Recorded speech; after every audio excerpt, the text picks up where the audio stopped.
അപ്പൊ മുതലാളിക്ക് ഇത്ര നേരമായിട്ട് മനസ്സിലായില്ലേ? ഇവൻ പൊട്ടനാണ് മുതലാളി. ചതിച്ചോ ദൈവമേ? ഇവൻ ആംഗ്യ ഭാഷ മനസ്സിലാവൂ. ദേ നോക്കിക്കോ. യവ യവ യവ യവ കണ്ട, ഇവൻ ബദിരനും മൂങ്ങനുമാണ്. എടാ സത്യം പറഞ്ഞു, നിന്റെ വീടെവിടെയാണ്? എന്ത് ഇവിടെ രമണ? ആംഗ്യ ഭാഷ ചോദിക്കും മുതലാളി.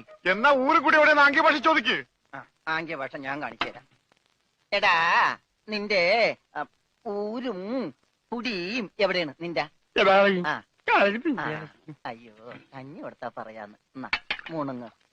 നിന്റെ ഊരും കുടി എവിടെയാണ് പറ. അത്തായത് നിന്റെ ഇനി നീ ഊരണ്ട. ഓക്കെ മോനെ മോനെ, വീട് നിന്റെ എവിടെയാണ്?